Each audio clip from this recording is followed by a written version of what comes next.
my same slide this morning. I got one right there. There's a big, huge follicle with a big egg stuck on one side. Look how large that egg has gotten. Look how large that follicle has grown. And what is that? In your ovary. So the graafian then is your most mature follicle that you will find in the ovary.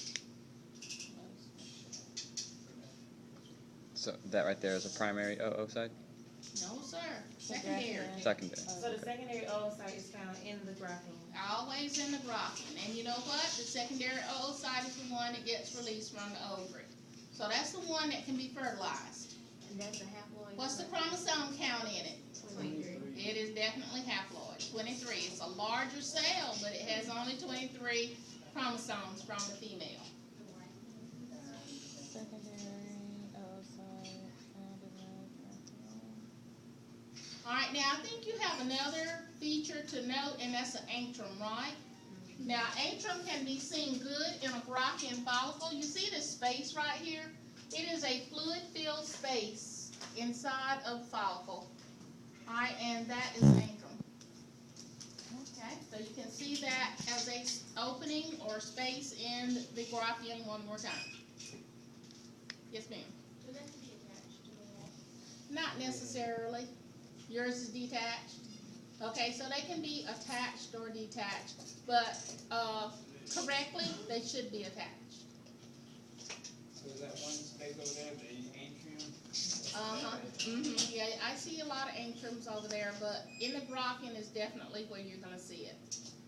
Now, whenever you see an empty graafian follicle, that is called a corpus luteum. So you can also see this. How many of you see empty graafians in your field?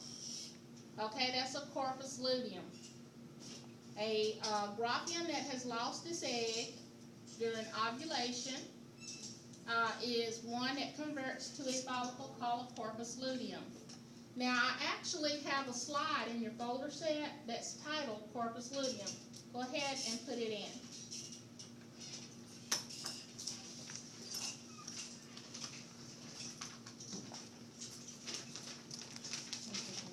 All right, now on this slide, you're going to note that the corpus luteum is degrading through many different stages.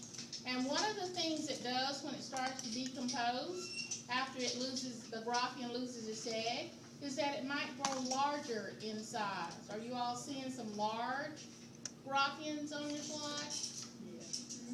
Okay, and then it'll start shrinking. So you might see some smaller graafians or corpus lutea on your slides. So they start to shrink, and I think I got some on here that's shrinking. I think I saw them this morning up here. See those starting to shrink up?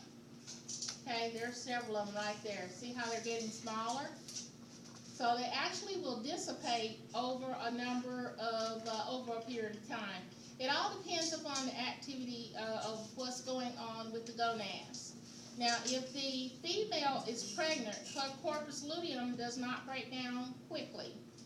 It stays intact, and here's what it does. It produces progesterone, which is one of the sex hormones for the female.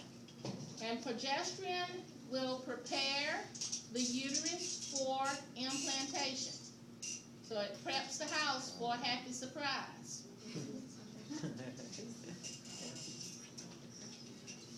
All right, and once the placenta forms during implantation, then that's when the corpus callosum will collapse.